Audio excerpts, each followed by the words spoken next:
the CEFR test, I felt it would be too difficult for me to summarize how everyone approaches. And besides, CEFR is really a way of evaluating students by things they can do or can't do, I suppose. So I've left it out, but I'm familiar with the test, and I have helped. Well, I've done some work trying to make it easier for people to use it. But honestly speaking,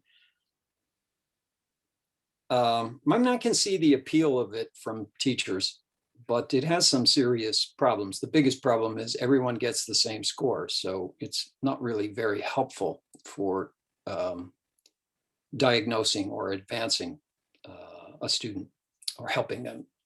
It really depends on the test you're taking. But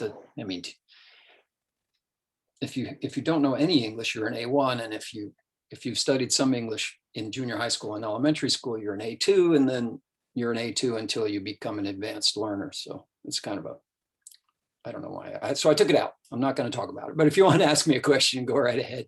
These other standard tests are what I'm going to speak specifically about today: TOEIC, IELTS, and TOEFL. And my email is at the bottom there. It'll appear again at the end. If you have a question you'd like to follow up with me on later, please do so. Let's see if I can get this to work. Are you seeing the second screen here? Good. Yes.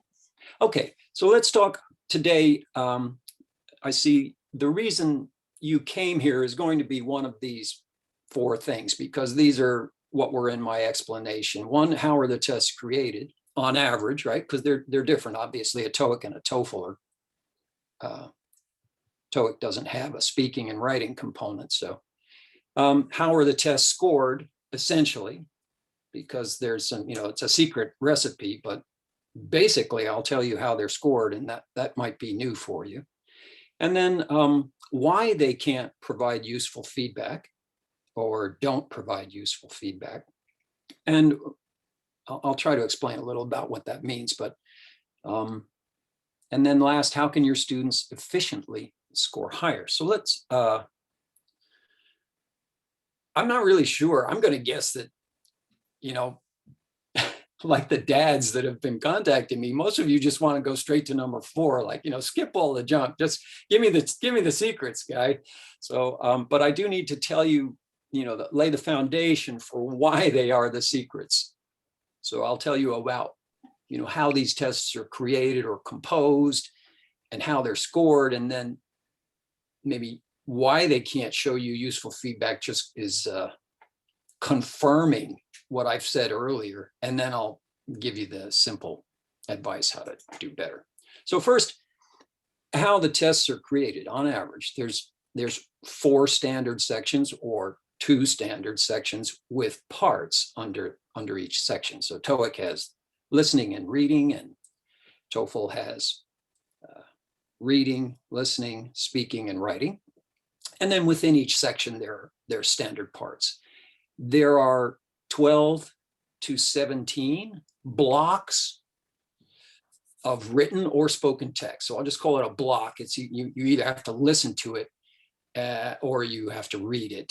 And each of these blocks consists of from 70 to 700 words in 3 standard styles. They're either going to be like a dictionary entry or a textbook entry, what we call expository language, if it's written, or the conversation style for the listening one, or the lecture style for the listening one. So they're trying to simulate real life experiences for the purpose. Like obviously TOEFL is to prepare students for going to a college or university in the United States, in theory. And then TOEIC is more about just basic ability to comprehend English in a more casual setting, or perhaps business setting. IELTS is more specifically for gaining entry to a UK university, although now the scores are fungible. You can use an IELTS score to gain entry to a US university, and vice versa, TOEFL for a UK university. So these large blocks of text, and then there are questions that you get asked about the text. That kind of makes sense. It's like going to school. You're going to read or hear a lecture, read something or hear a lecture, and then you're going to have to ask questions to prove that you understood it, or in some cases you read something and then you hear something about it and you're asked to compare the two. So that those are good kind of critical thinking skills that people need in English for an educational environment. There are 8 unique questions on average for each standard block of text or each standard listening passage. Sometimes it's fewer, sometimes it's more. That's the average. There are 14 standard types of questions. Well, this is really interesting. Actually, on TOEFL, it's 17, and on TOEIC, it's slightly less, and on IELTS, it's about 15. And I would like to talk more about that, but I only have 45 minutes here, so I'm going to just leave that there for now. Maybe someone will bring it up later. Well, what do you mean by standard types of questions? The next one is standard instructions for each type of question. So we got 14 types of questions. There's 14 types of instructions. And then, and sometimes the instructions, there's a prompt, like here's a sentence, fit this into the paragraph in the correct place. So you have to read the sentence, of course, but the instructions to, okay, read this sentence and then fit it in the correct place, those are standard for that type of question. And next, the maker of the test, ETS for TOEIC and TOEFL. And Charlie, help me out. Who makes the IELTS test? I forget.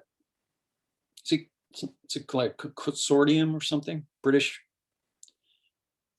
national something or other? I'm not sure. I mean, ETS is for a lot of the tests we're talking about is ETS, but I'm not sure about IELTS. Okay. Well, neither am I, but be that as it may, my daughter took it. So I'm like, now, Mr. Yeah, I was getting the picture that they do the same things and they got the same kind of processes.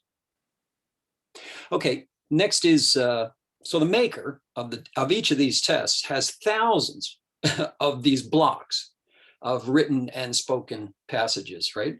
From 80 to 700 words. And they have tens of thousands of unique questions that they can mix and match to their passages to create each test. So each time you take a test, 95% of the blocks and questions are recycled from prior tests.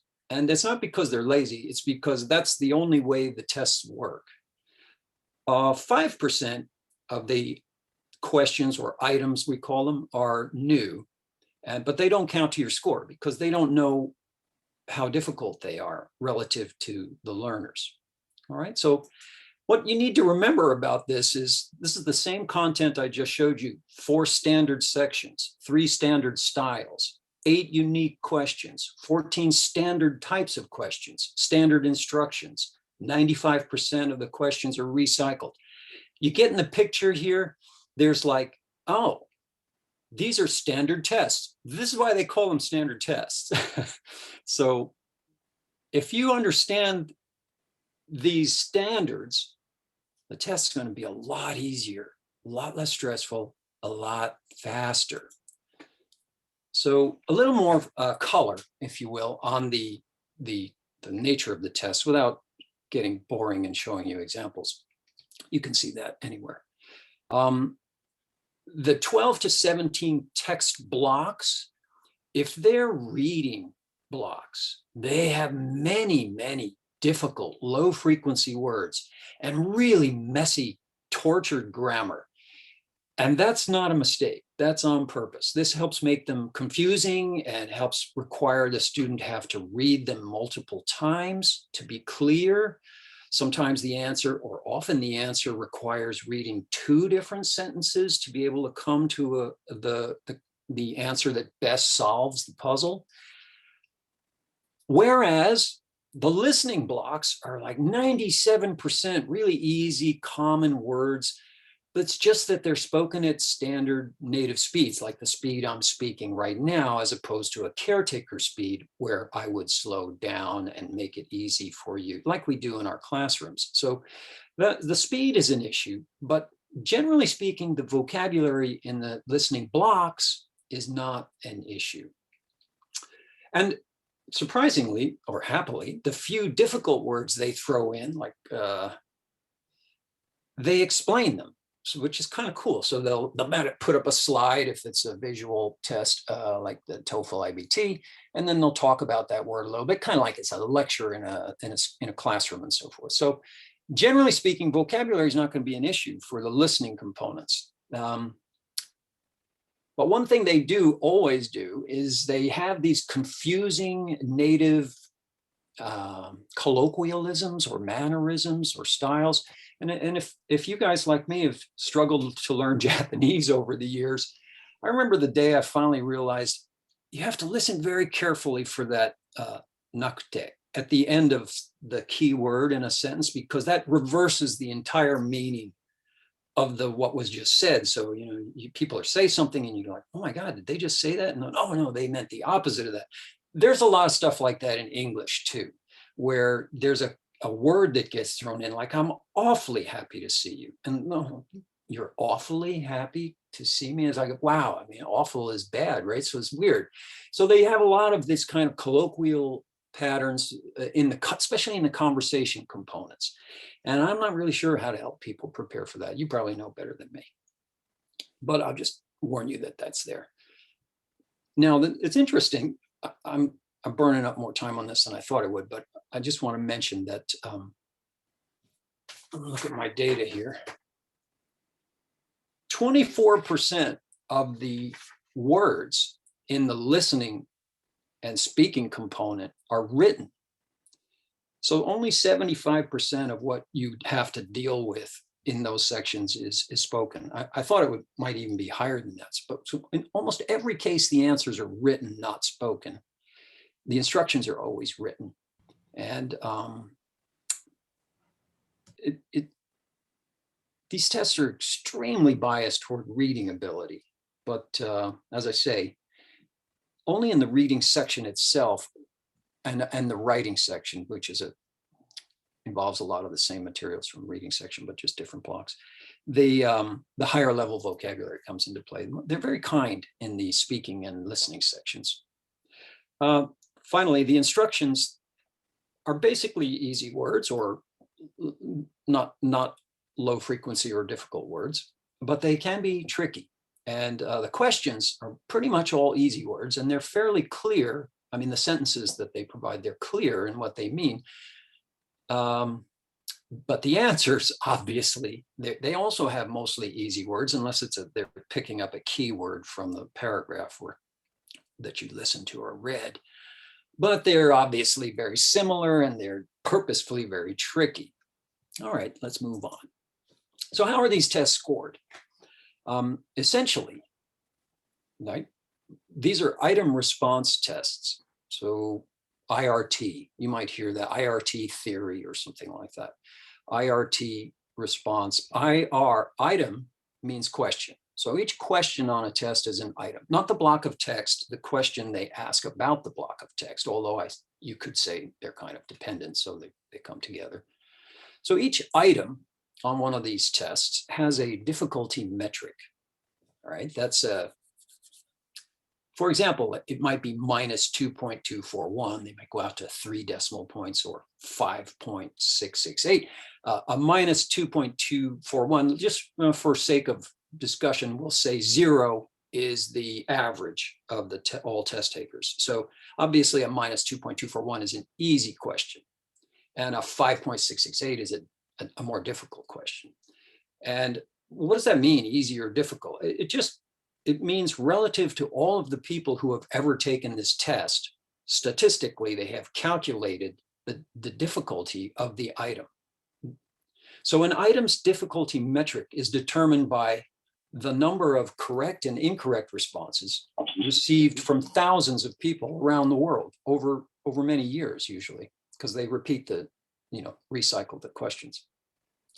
So the test maker does not need to know why an item is difficult. In fact, they usually don't. This is really weird, right? So you think they've written this question and it has something to do with English grammar or vocabulary, and it doesn't. They only need to know how difficult the item is, the math. Like, there's 2 departments at ETS. One does the math, and then there's the editorial department that asks teachers, like they might ask someone like me or like Charlie. It's, you know, if you have friends at ETS, they'll hire you for project work to write some questions and send them in. And then they throw them into the 5% and see if they're, you know, how difficult they are. And if they, usually the challenge is finding more difficult questions, especially with the Chinese and taking these tests, and, you know, they really go crazy on them. So it's harder to make the difficult questions than the easy ones. So that's why they get tortured grammar and weird vocabulary stuck in there. Okay, so the test maker doesn't need to know why an item is difficult. They only need to know how difficult each item is. It's very cold, very statistical. So each test section, right, reading, listening, speaking, etc., has multiple items at different levels of difficulty, from easy to very difficult. And they also have multiple items at the same level of difficulty. That's for validation, right? They want to make sure that they've precisely evaluated your ability. Now, an ability score, which is what you get when you take these, is on the same scale as the item difficulties. So an ability score is essentially determined by the highest difficulty items that you can consistently get correct. So if you're consistently giving correct responses to items with difficulty 5 and lower, because those are easy, right? But not to items with difficulty 6 or higher, then your ability is above 5 and below 6. So you're going to have like maybe they'll give you a 5.5. And that's going to correlate to a score of like 680 or 58 on a TOEFL, or 6 on an IELTS. All right. So now, even so, very accurate, the best there is, right? I mean, these guys have lots of money and they've been doing it for many years, and they're really smart guys. Charlie and I have met several of them over the years. If you take a test again tomorrow, the same test, your scores in each section are very likely to be different. So to minimize that variance, the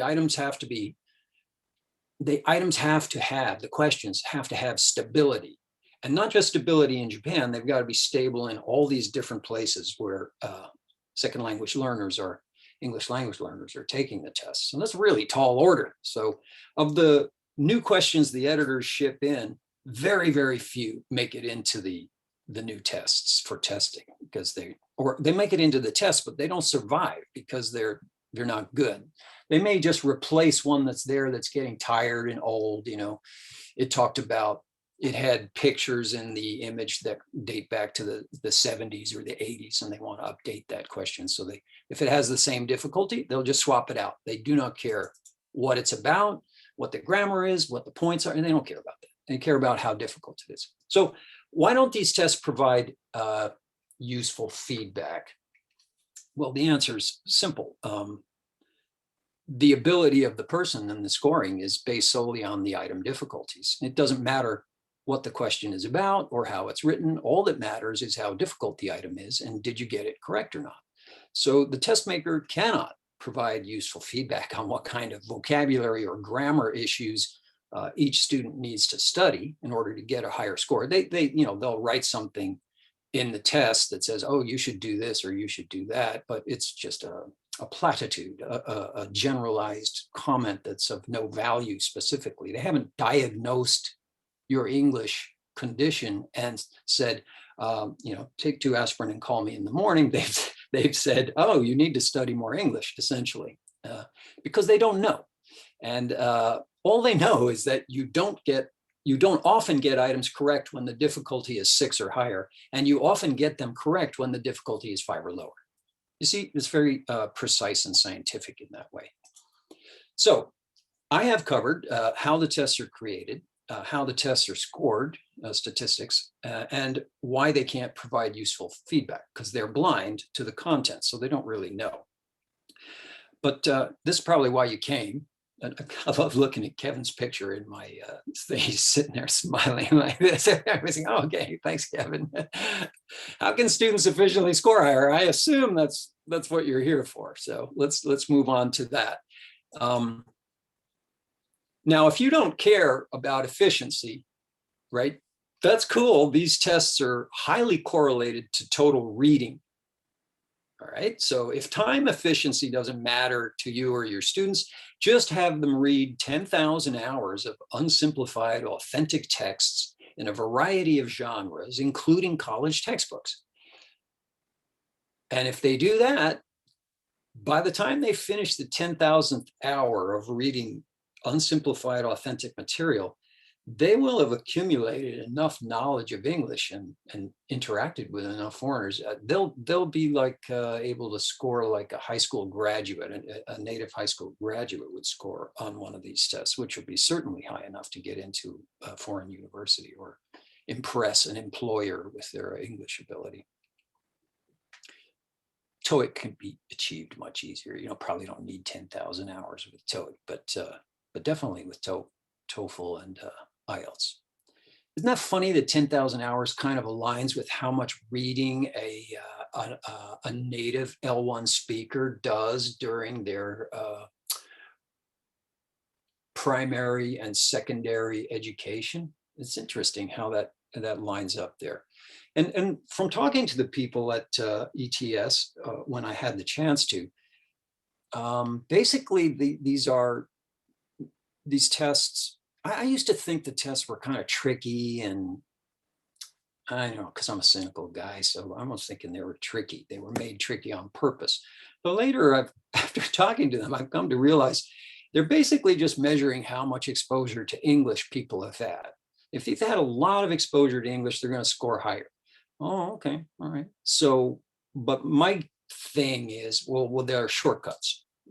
You can get exposure to the kind of English that's going to occur on a standardized test in less than 10,000 hours. So you don't have to read for 10,000 hours. You just need to know which words you would have learned in those 10,000 hours that appear on the test.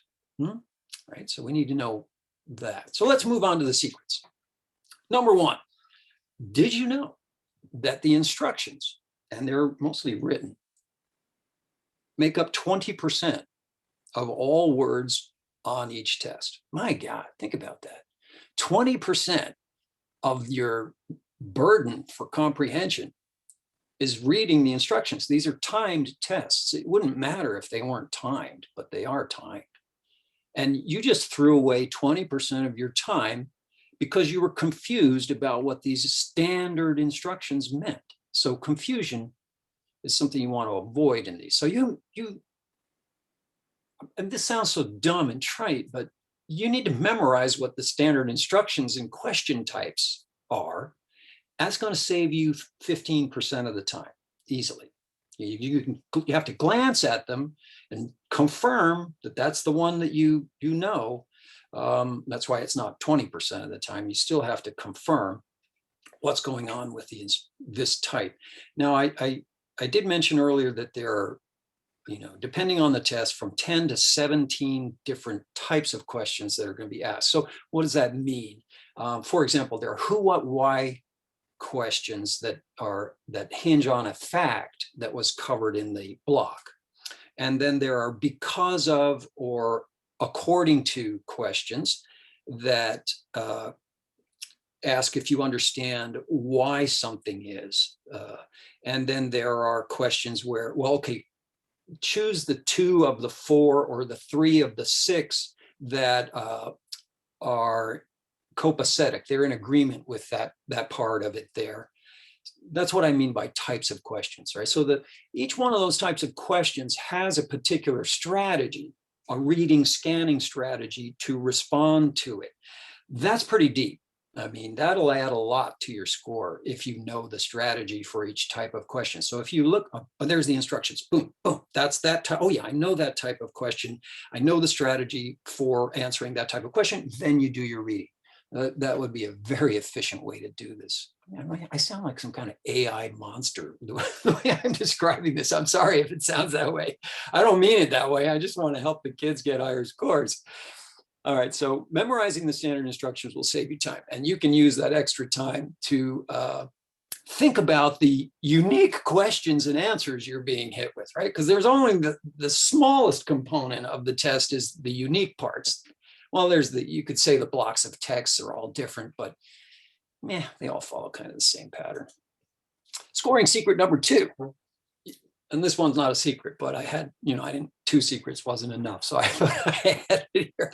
You got to take at least 2 full practice tests, not the cheapo one. You got to take the whole thing.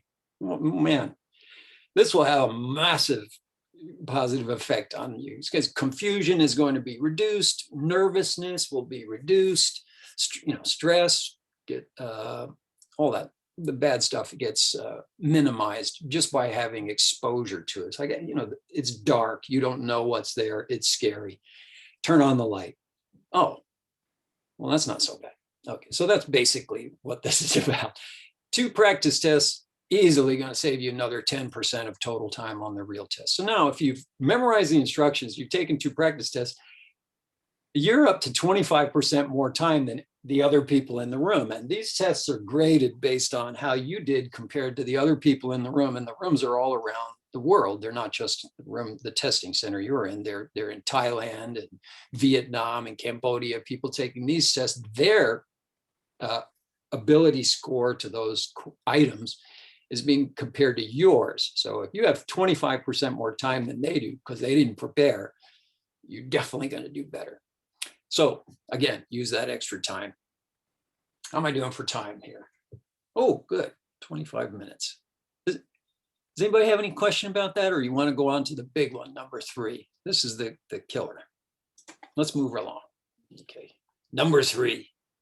Did you know that 1/3 of the words on the test are low frequency, difficult words that cannot be learned from ELL textbooks and graded readers, and cannot be learned from any classes you teach?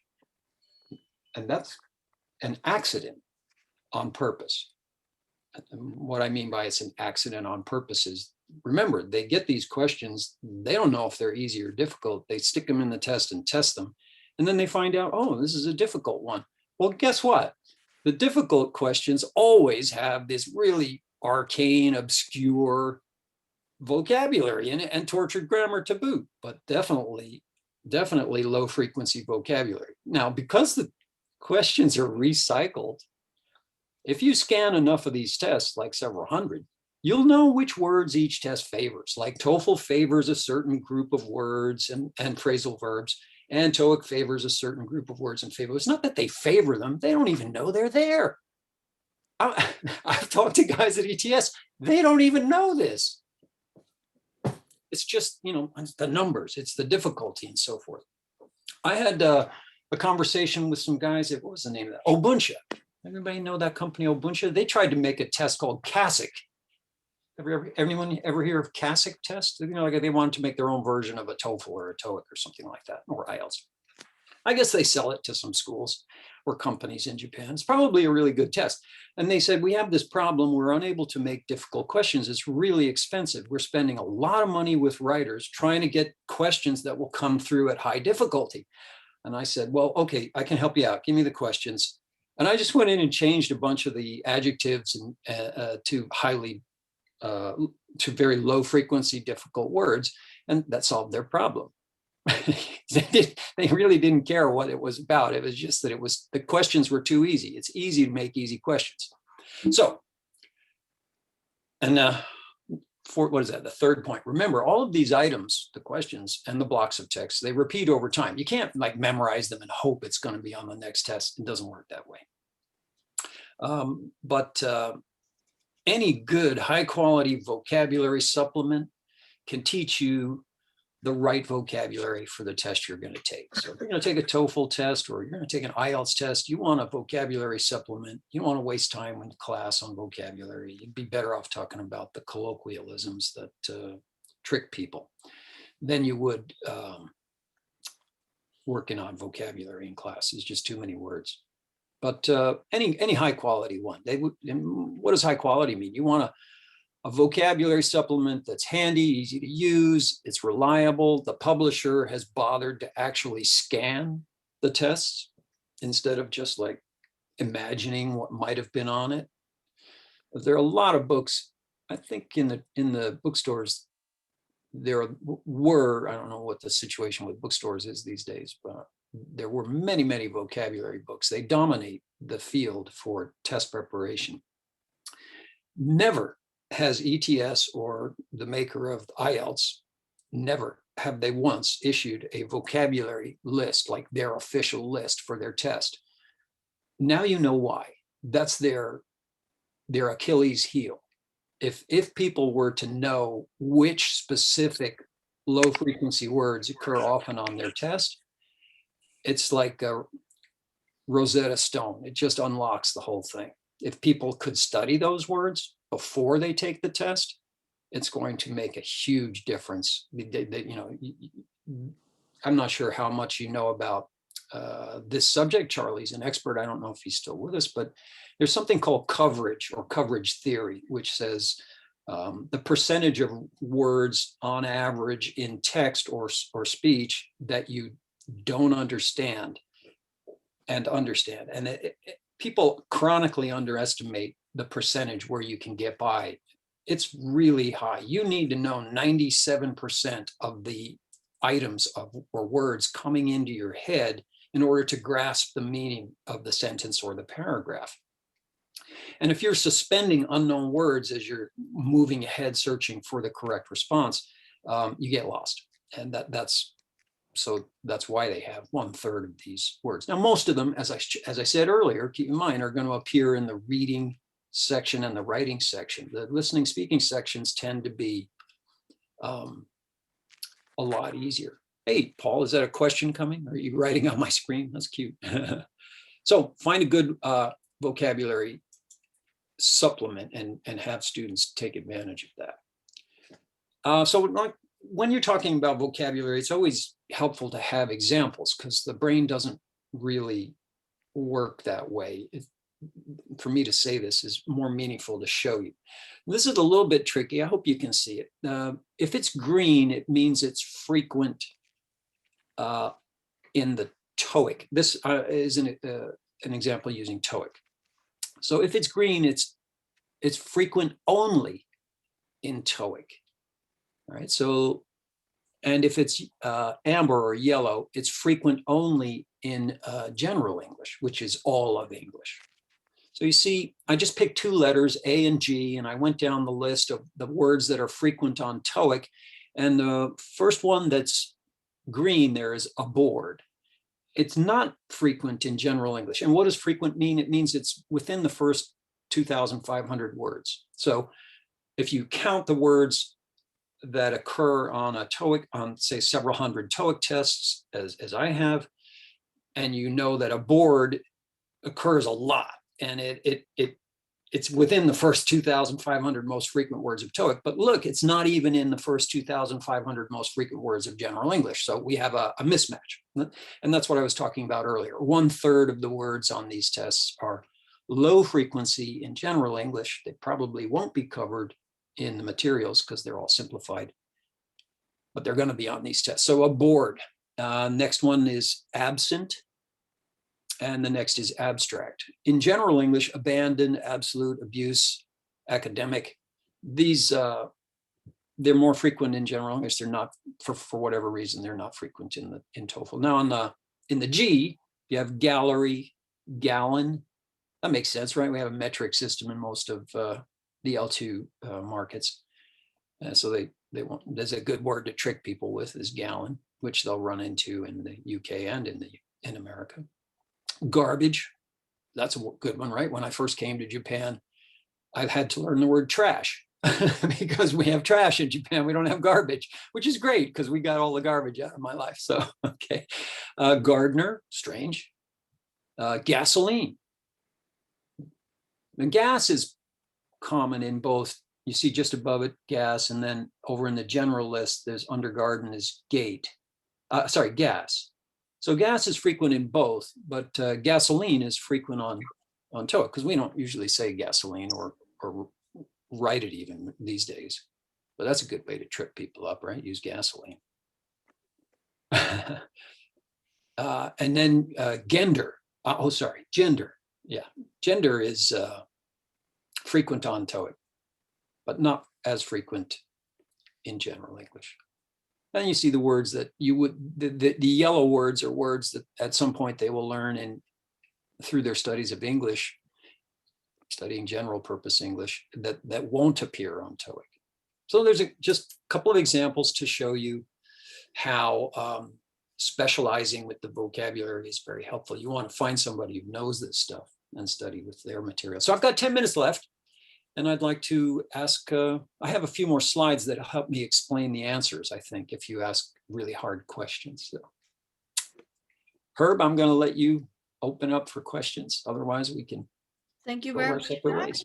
So now the floor is open for questions, and I am sure that all of you have questions. So you can type your questions down in chat, or of course you can turn off your mic and use your voice. Very quiet room. Yeah, Guy, I just want to say thank you for the presentation. Just wondering, what particular fields do you think come up regularly in the reading sections? Like, for example, scientific type of journals or passages. That's an interesting question. You mean thematically? Well, I don't actually know. That's a good question, because that would influence the vocabulary, wouldn't it? Yeah, and it'll help put them into context as well. Well, I have noticed that the difficult vocabulary that's used is not scientific or subject specific, and when it is, they define it in the material. So like they might name a specific term of science, and then they'll explain it using common words, as a teacher would do for a class of students where they're teaching a subject. So if the subject is anthropology, they will bring in a term of art for anthropology and then kind of explain it. So really the more difficult vocabulary, I'm kind of looking at this based on what I've just recently studied, and all the examples I looked at tend to be fungible. They're useful in many different areas. But I'm going to hazard a guess for you. Is it Yazid? Yeah. Okay. So there are 5 most commonly required first-year courses in every degree path. Okay, so because I actually did this research some time ago, what are the 5 most required first-year courses for a university or college degree? And so my guess is they're going to pick on those, because those are the ones that are going to be most universally possible. On the other hand, I have noticed that these tests are starting to put in some kind of political messages into what they're teaching. Okay. It could be described as remaining current with events that are out there, but they seem to lead to a specific conclusion, or be leaning that way, which I thought was interesting. And so they may be choosing subjects that are popular with, like, the Davos crowd, right? You know, the guys who run these NPOs, they fly to Davos and get the agenda for the future, and then they might thematically go after global warming. Or I did see one question recently which was really interesting for me, and I would love all of you to think about it. Is it more important to teach concepts and ideas than to teach underlying facts? And that's one of these open-ended general questions where you're not given material plus or minus on it. You're just supposed to go sozo neo makase. You must use your own mind, critical thinking skills, and create an answer. And that's a really interesting question. I've been dealing with that one myself for years. So, but thanks for asking. No, because I was looking at because you were saying there's roughly around 10,000 hours worth of reading. Yeah. Yeah, and you said like if you could look at the key vocabulary. So that's what I was saying, like leading towards things like scientific things, including the environment, and also because for children as well, there's a lot of videos available online, like through Discovery or Nat Geo, that can support these and help put them into context, and which leads into what you were saying about the critical thinking. Like if they can put things into context, maybe they can get away with Yes. understanding with fewer vocabulary. Yes. I had a couple of notes. Thank you. That reminds me. I'm sorry I didn't say this. There are some other, they're not really secrets, but they're really critical advantages to scoring higher. During the test, you must make notes. You got to make notes, like a little cheat sheet of what you're reading. And you got to get not so much the who, that's not usually the question. It's usually the what and why type stuff. Was it who, what, where, why, when? They kind of shied away from when and who. So it's who, it's what, how, and why. What, how, why. Those are your like fact-based questions. So you want to be sure you grab the key facts out of what you're reading or listening to and just jot down the keywords about the facts. And but more than that, the single most critical advice for every question or every part of these tests is they're going to ask you, what was the main point of this block? What was the main point of this block? Okay, and now this is instructive. The main point, is that like 3 minutes? Thanks. Okay, the main point is usually something they say right at the beginning, and then they go off on all these other like tangents and stuff, and they get into all this detail, and you kind of forget what was the main point of this subject. But they're going to ask you, and they ask that two ways. What was the main point? And you got to choose from a list, and it's deceptive because the main point is what they said right at the start, not all the blah, blah, blah, blah, blah that they spent on one aspect of it. But the answers are going to be all about that blah, blah, blah they spent a lot of time on, and a little bit about what they said in the first sentence or first two sentences, right? So you got to really make a note. What is the main point? And then the facts, and you got to make these notes fast. That's a talent. That's something you could teach in school is this note taking. Then in the speaking and writing section, another very simple advice is, isn't this good life advice, right? It's good life advice for teachers, for students, for everything. I just said a whole lot of stuff. And what was the main point of what I just said? Okay. And I'm now going to ask you, what was the main point of what I just said? And then I'm going to give you 60 seconds to talk about it. So here's the trick. Restate the question. Right when you start, you say, oh, what is the main point of what was discussed? Yes, the main point was this.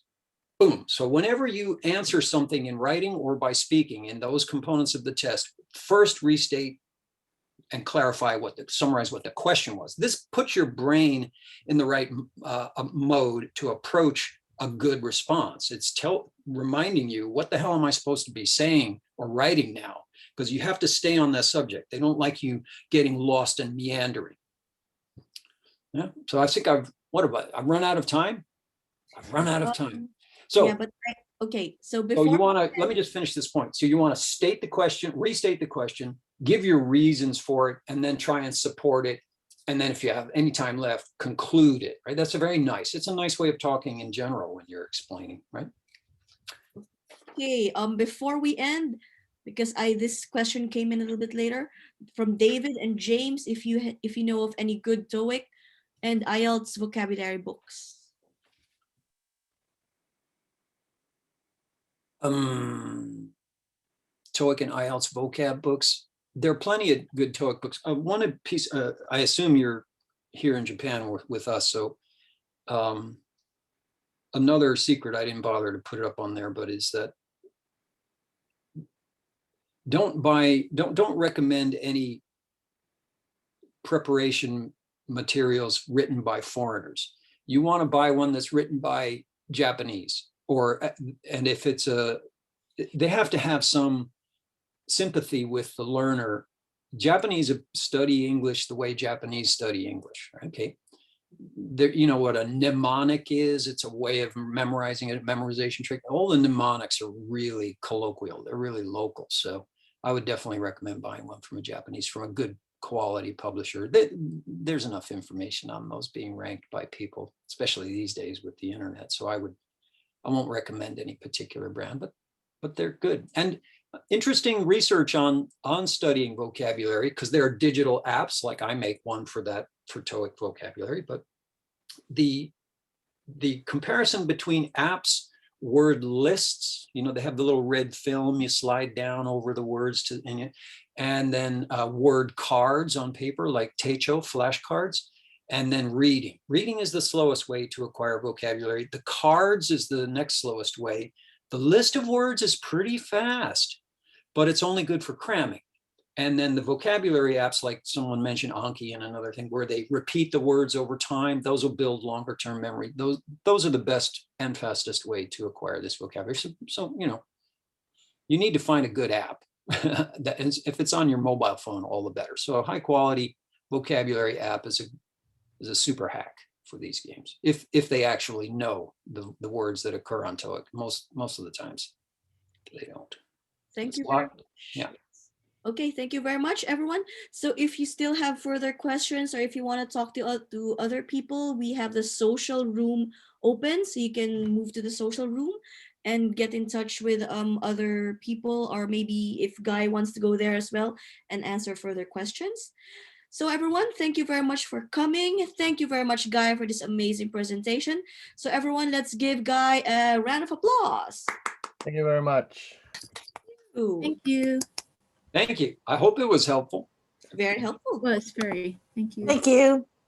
You're welcome. I'm kind of like staring at a blank screen. It's hard to say whether anyone was really getting any useful information from it, but that's my presentation. Thank you. Have a good day. So is this room, Herb, when is the next Social room will be open, and then this room will be open again from 12:30 because we have Sarah coming. Okay, so the next presentation is at 12:30. Yes. All right, so actually, if I go to the social room, there'll be other subjects there. So if there are any other questions now about this specific subject, I'll just stay in this room, and you're welcome to ask me, and then I'll. Okay, so And you're welcome to leave, of course. I will be going offline for a bit, and you are my co-host, so you can stay. Thank you, Herb. Okay. Bye, everyone. See you later. Thanks very much, Guy. My pleasure. Hi, Guy. I have a question. Please. Sorry. Actually, I attended both. I think it was Cambridge, and then I think it was IDS or something. Both companies who make the IELTS, and I found the Cambridge one sponsored by, I think it's the British Council, like really helpful. It was like a 4-day seminar where they actually focus on the 4 skills, and then most of the training was with Japanese teachers, but obviously it was done in English. But I found it useful because they were giving us like teaching strategies that we could apply in the classroom to help our students, which I thought was really effective. Because in general, I think some of us, especially like at the high school level, when we're teaching, we have to worry not just about like TOEIC and TOEFL, but like other tests as well, like TEEP and ACAN. And one of the I guess stress levels is to find like certain commonalities that all tests have, so that we can help students be able to not just excel on the test, but also excel in their lifelong language learning as well. So I was wondering how effective you think these type of sessions are for specific tests.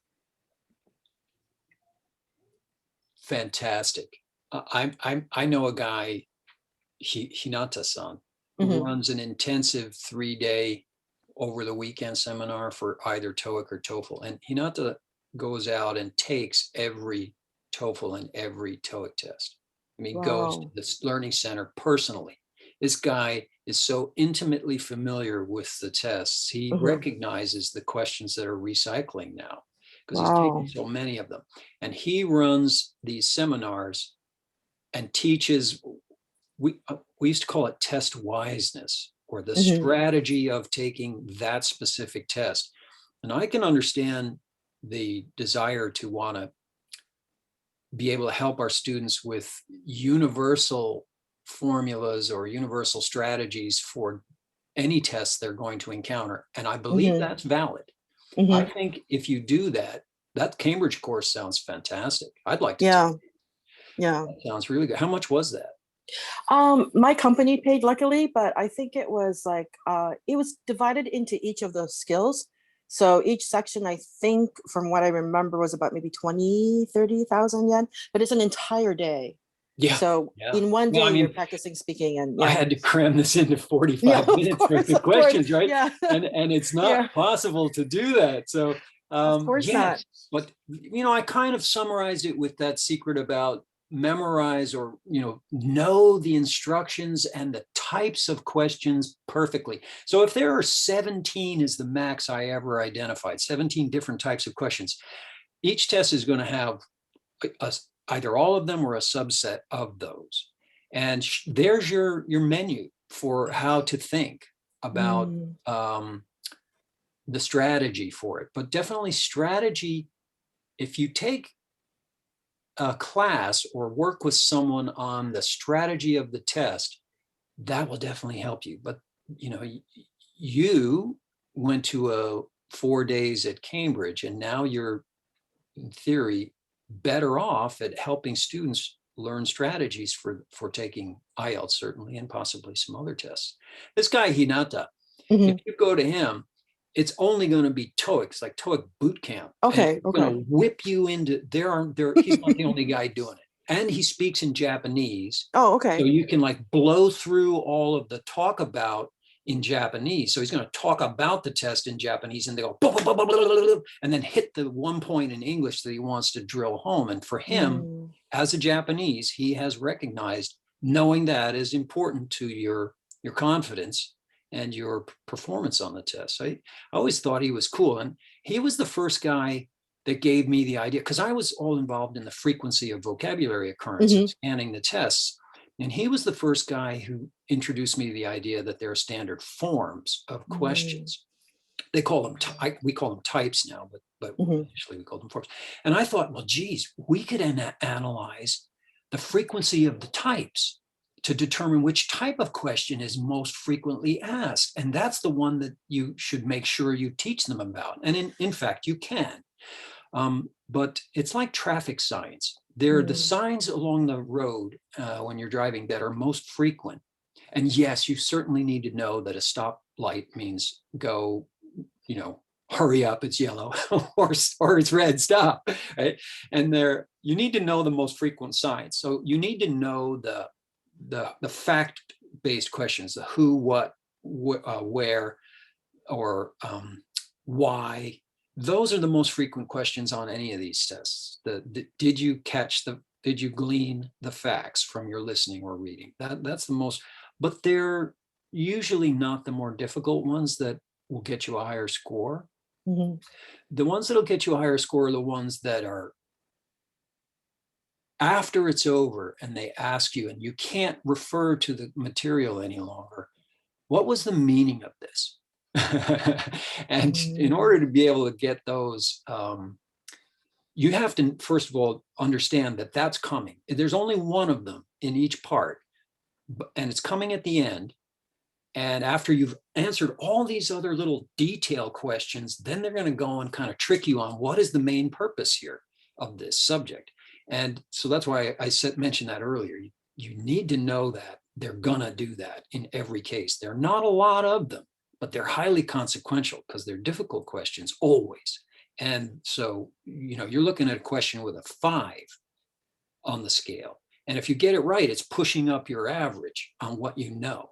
And the hardest part for them in testing is, and they have to give you a score. See, if you get a bunch of these 5 or 6 level questions correct, and the rest of them you're hovering at around 1, it's going to push up your score to maybe a 2.5 or 3 on their scale, even though your Right. actual ability, sorry, I mean, these are hacks, might be down around a 2, but these are competitive tests. So you do better on them and your life goes in a different direction, especially like a TOEFL test. So I hope that was helpful. Thanks for asking. That was a good question. Yeah, it's extremely helpful. And I guess the other question I have was, you mentioned that 1/3 of the vocabulary is actually coming from like a low frequency quote Yes. list. Yes. So how effective do you think it is, or how effective would you think it would be for students to study, let's say, like the root, like Latin, Greek, the old roots, like etymology of Yes, vocabulary and stuff? Do you think that yeah. that might help?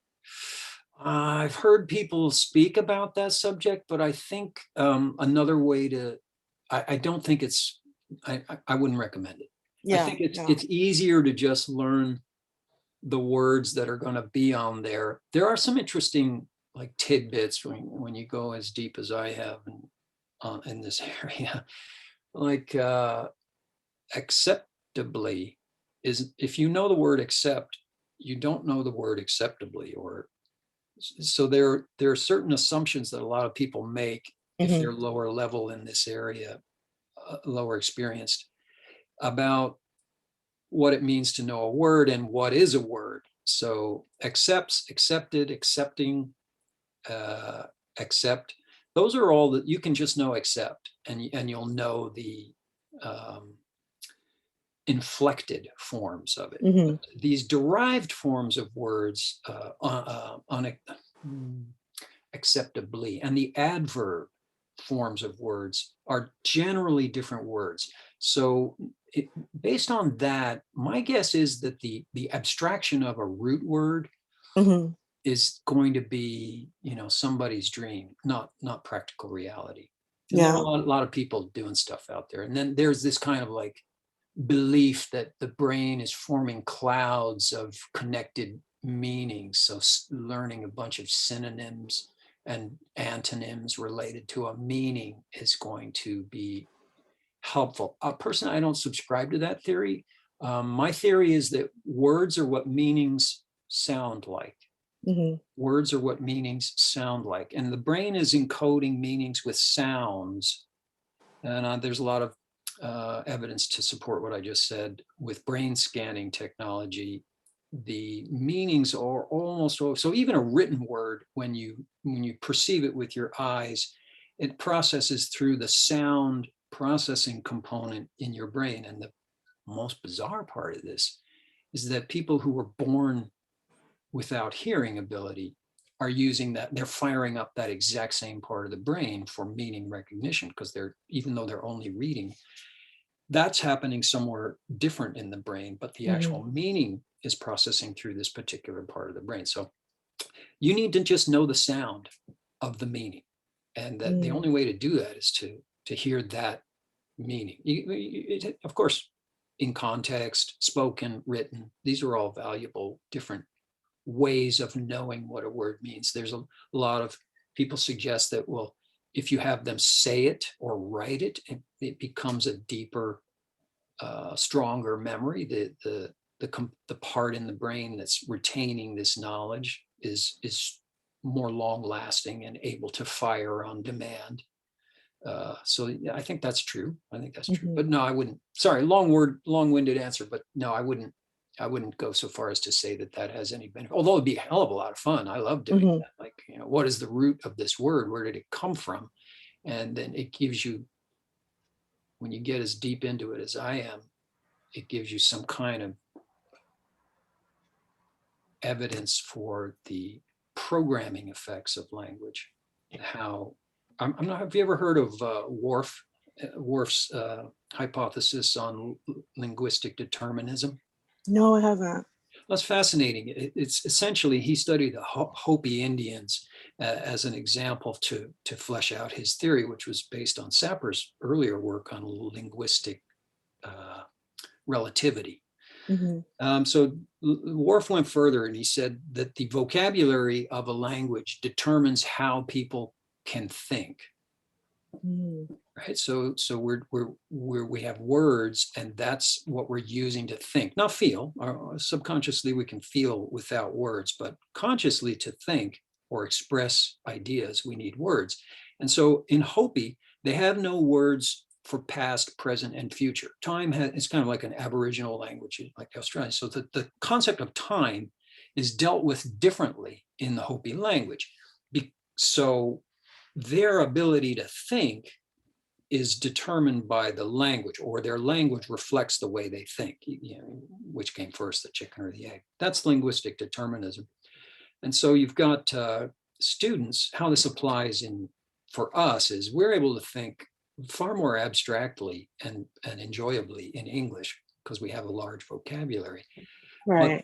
But the Japanese are able, it's not that they're not able to think that way. They're thinking the way Japanese think with their vocabulary. But we need to kind of ease them into this whole, that's why critical thinking's become such an issue in recent years, into ways of thinking using English. That's the big part of these tests is, that's why the trick is restate the question, give your keyword points, right? Because they tell you what the keywords are. You don't have to be an independent thinker to do well on these tests. You just repeat what they said, which is the programming aspect, and then summarize at the end before your time runs out. That's the trick. So that's kind of basic critical analysis strategy. And then there are certain, I guess, I haven't seen this, but maybe 5, 6, 7 years ago, you might have noticed people started teaching presentation. Yes.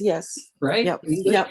And That's when I right. first heard that, I thought that's dumb. but the more you think about it, there are a lot of buzzwords or key or useful words for that setting, for presentation English. So there might be a bunch of keywords for presentation of your analysis of something. Yeah, maybe it's the same. Maybe it'd be the same. Yeah, like I think it was the writing section with the IELTS, they were saying that, it's really important, even before they kind of learn how to do this in English, that Japanese students really do need to know how to interpret like pie charts and, look at a bar graph and be able to interpret like what the information is given, or kind of interpret certain things from it. I mean, it's nothing high level. I mean, if you think that they've been exposed to it at school, they should be able to do it, but I guess maybe there's not enough practice. Yeah. Well, it's hard. I mean, you have a culture where being obscure and inscrutable is required, right? You're not supposed to have strong opinions or you'll get hammered down. So suddenly they're being asked to be very clear and give reasons for why they. I remember the first time when I got to Japan, as many years ago, and I came out of engineering and design backgrounds before I went into got a business degree. But the concept of inquiring why something is the way it is seems to be missing here. There doesn't seem to be it's a lot of understanding of the context for how it manifests, but not a lot of questioning the why for how it got to where it is. So kind of like what you said, can I study the root words in Latin and kind of like get the universal code, the proto-language, and just determine this?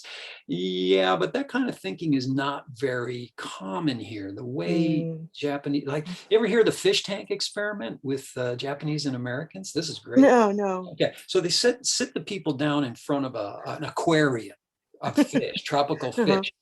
And they say, okay, look at the tank for 30 seconds, and then we're going to ask you some questions. The Americans look at the tank, and then the Japanese look at the tank.